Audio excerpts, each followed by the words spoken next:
இறைவனோட அருளால் எல்லா விதமான வளங்களும் செல்வங்களும் உங்களுக்கு வந்து சேரட்டும். இந்தியா ஒரு மிகப்பெரிய ஆன்மீக பூமி. இது உலகத்தில் இருக்கிற எல்லாருக்குமே தெரியும். ஒவ்வொரு காலகட்டத்திலையுமே நிறையா மகான்கள் வந்து அவதரிச்சிருக்காங்க. மக்களோட நல்லதுக்கு நிறையா விஷயத்தை வந்து சொல்லி கொடுத்துருக்காங்க. நல்ல குருவாக இருந்திருக்காங்க.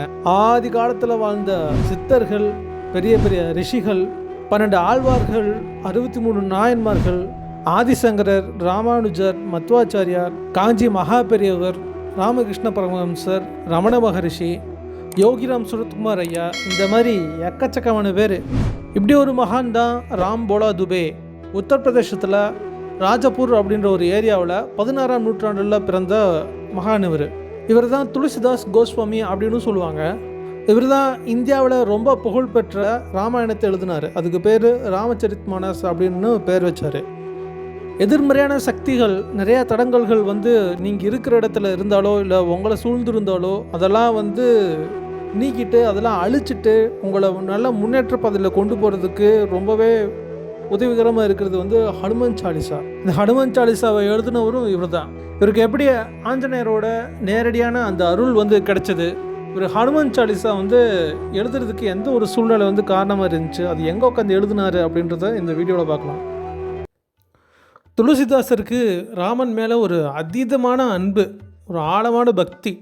எல்லாருமே வந்து கடவுள் மேலே நல்லா பக்தி காமிச்சிட்டு நம்ம என்ன கேட்போம் கடவுள்கிட்ட, கடவுளே நான் நல்லா இருக்கணும், என் குடும்பம் நல்லா இருக்கணும், எனக்கு தொழில் வந்து நல்லா வளர்ச்சி அடையணும், இல்லை வேலை பார்க்குற இடத்துல வந்து நல்ல ஒரு மதிப்பு கிடைக்கணும், நிறையா செல்வம் சேரணும், ஒரு பசங்களாக இருந்தாங்க அப்படின்னா எக்ஸாம் நிறையா மார்க் வாங்கணும், இந்த மாதிரி தான் சராசரியான மக்களான நாம் வந்து வேண்டுவோம். ஆனால் துளசிதாசரோட அதிகபட்ச வேண்டுதலே, அவரோட அதிகபட்சமான விருப்பமே என்ன அப்படின்னா ராமனை நேருக்கு நேர் பார்க்கணும் அப்படின்னு தான் அவரோட விருப்பமாக. இவரோட குரு பேர் வந்து நார்ஹரிதாஸ். இவர் தான் துளசிதாசர் சின்ன வயசாக இருக்கும் போது ராமாயணம் வந்து சொல்லி கொடுத்துருக்காரு. துளசிதாசரால் ரொம்ப எடுத்தெடுப்புலேயே வந்து ராமாயணம் ஈஸியாக புரிஞ்சுக்க முடியலையாமா.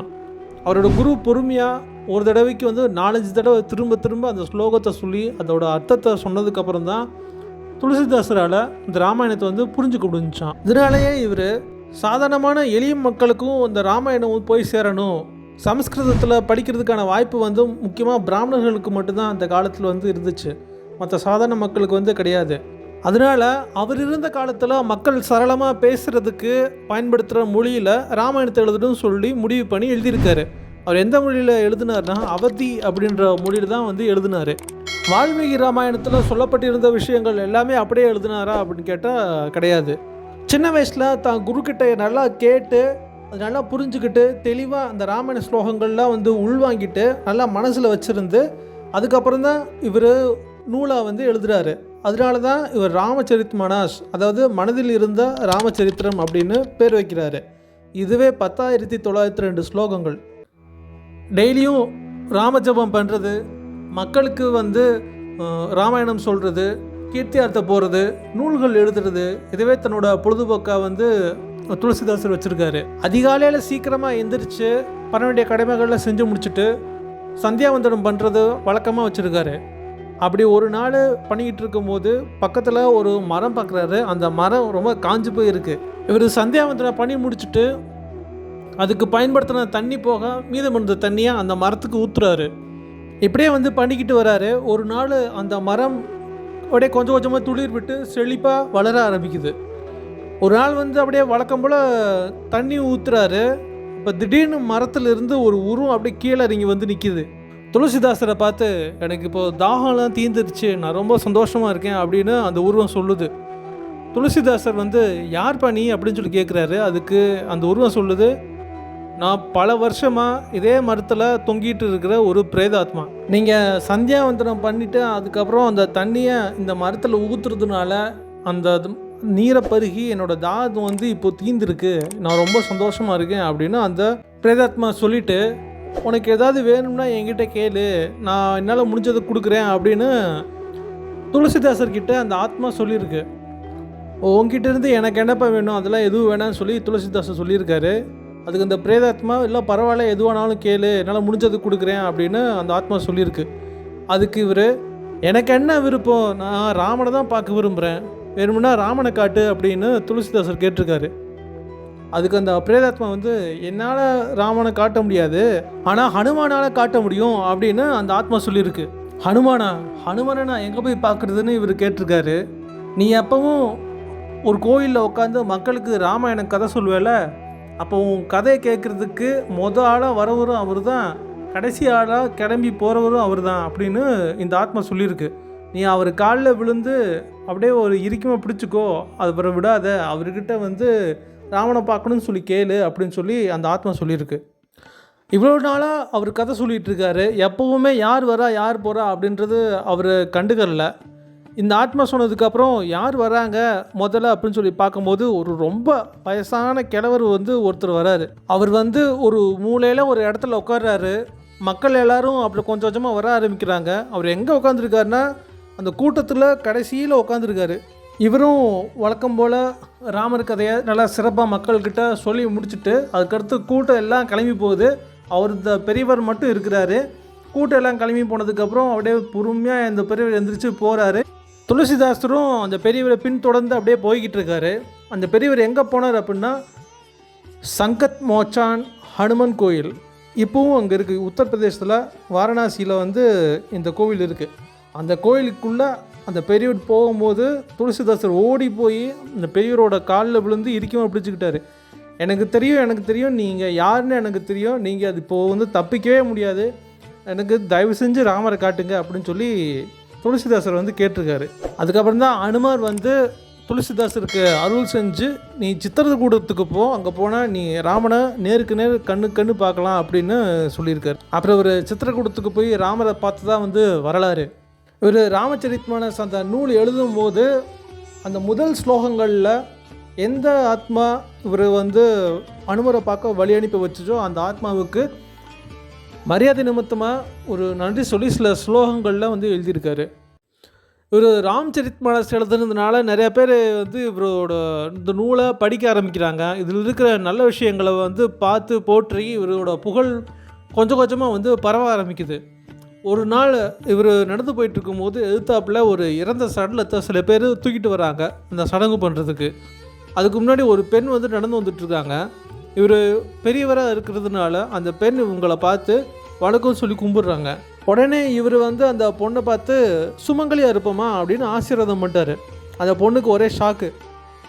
என்ன சாமி இப்படி சொல்லிட்டீங்க, இந்தா தூக்கிட்டு வராங்க பாருங்கள், இவர் தான் என்னோட கணவர், இவர் இறந்து போயிட்டாரு, நான் இப்போ விதவையாக இருக்கேன், என்னை போய் சுமங்கலியாக இருப்பேன்னு சொல்லி ஆசீர்வாதம் பண்ணுறீங்களே, நீங்கள் சொல்கிறது பொய்யாடிச்சே சாமி அப்படின்னு அந்த பொண்ணு இவர்கிட்ட சொல்லியிருக்காங்க. அதுக்கு இவர் வந்து நான் என்னவா பண்ணுறது, என் வாயிலேருந்து வர வார்த்தை எல்லாமே வந்து ராமனோட செயல், இதில் என்னோட பங்கு எதுவுமே இல்லை அப்படின்னு சொல்லி அவர் சொல்லியிருக்காரு. அவர் பேசிகிட்டு இருக்கும் போதே சில நொடிகளில் இறந்து போன அந்த கணவர் வந்து அப்படியே தூக்கத்தில் இருந்து எந்திரிச்சு உட்கார்ற மாதிரி எந்திரிச்சு உட்காந்துருக்காங்க.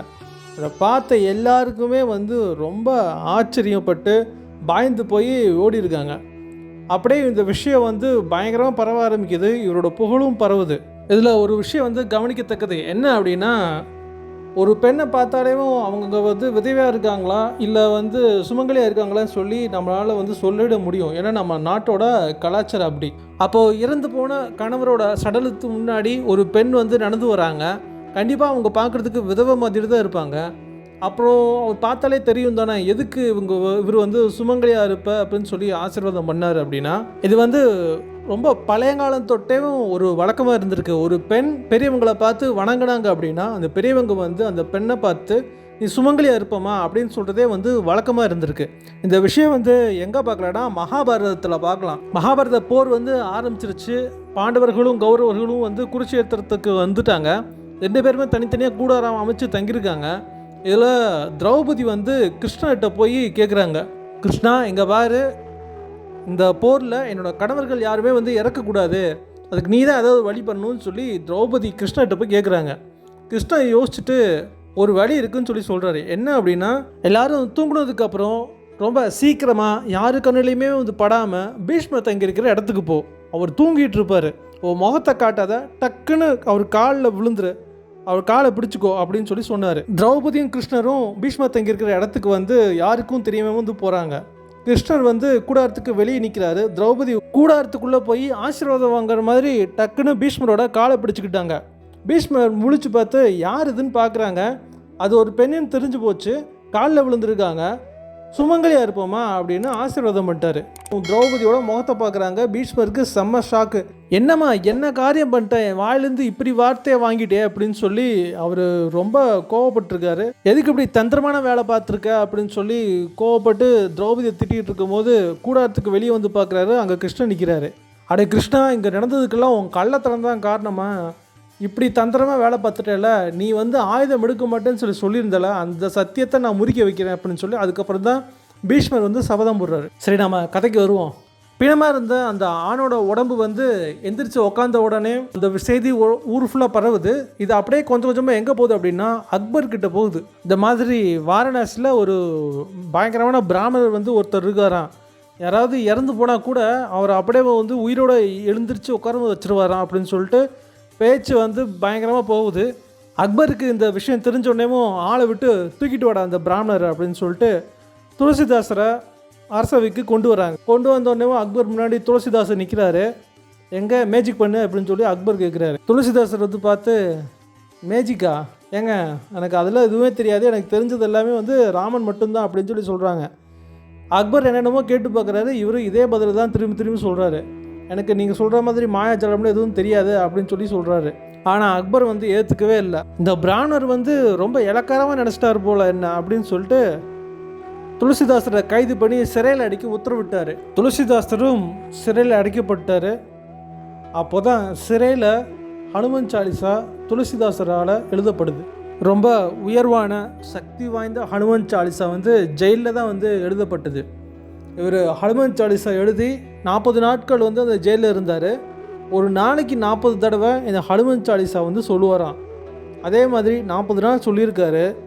அது சொல்லி முடிச்சதுக்கப்புறம் என்ன நடந்திருக்கு அப்படின்னா, திடீர்னு அக்பரோட அப்போதைய தலைநகரமாக இருந்த அந்த ஆக்ராக்குள்ளே பெரும் திரளான குரங்கு கூட்டங்கள் வந்து அப்படியே உள்ளே நுழைஞ்சிருக்கு.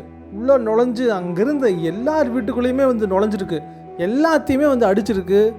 உட்காந்து அப்படியே எல்லா பொருளையும் கிழித்து தூக்கி போட்டு குரங்கு கையில் பூ மாலை கிடச்சான்னு சொல்லுவோம்ல, அந்த மாதிரி எல்லாமே போட்டு நாஸ்தி பண்ணியிருக்கு. இது அப்படியே அந்த குரங்கு கூட்டங்கள் அரசவைக்குள்ளேயும் வந்து வந்துருச்சு. அங்கேருந்து எல்லாத்துக்குமே வந்து அடியாமல். அக்பர் இந்த விஷயத்தை கேள்விப்பட்டு ஆட்களை அனுப்பிச்சிருக்காரு. ஆனால் எதுவுமே வந்து வேலைக்காகலை. எல்லாத்துக்குமே வந்து அடி விழுந்திருக்கு. பயங்கரமான வந்து அட்டகாசம் பண்ணியிருக்கு. உடனே அந்த அரசவையில் இருந்த அக்பருக்கு நல்லது சொல்லக்கூடிய சில பேர் இருப்பாங்களே, அந்த இதில் ஒருத்தர் வந்து அந்த ஆன்மீகவாதியை வந்து நம்ம தூக்கி ஜெயிலில் போட்டோம்ல, அதனால் வந்து விளைவாக தான் இருக்கும் போல், நம்ம வந்து அந்த மாதிரி பண்ணியிருக்கக்கூடாது, அவரை வந்து விடுதலை பண்ணிடுங்க அப்படின்னு சொல்லி அதுக்கப்புறம் சொல்லியிருக்காங்க. அக்பர் அதை ஏற்றுக்கிட்டு துளசிதாசரையும் வந்து விடுதலை பண்ணி அவர்கிட்ட மன்னிப்பு கேட்டிருக்காரு. அப்புறம் அந்த குரங்கு கூட்டங்கள்லாம் கலைஞ்சு போயிடுச்சாமா. அதுக்கப்புறம் தான் அக்பர் வந்து அவரோட ஆக்ராவில் இருந்த தலைநகர் ஃபத்தேபூர் சிக்ரி அப்படின்ற இடத்துல இருந்த அந்த தலைநகரை வந்து 1571 டெல்லிக்கு வந்து மாற்றுறாரு. ஹனுமான் வந்து நம்ம நினச்சி பார்க்க முடியாத அளவுக்கு மிகப்பெரிய ஒரு சக்தி வாய்ந்த காவல் தெய்வம். அவர் சிரஞ்சீவியாக இருக்கிறதுனால இந்த பூமியில் தான் வந்து இருக்கார். கூப்பிட்ட உடனே வந்து ஓடி வருவாராம். உங்களுக்கு தடங்கல்கள் வந்து எந்த ரூபத்து வேணாலும் இருக்கலாம்.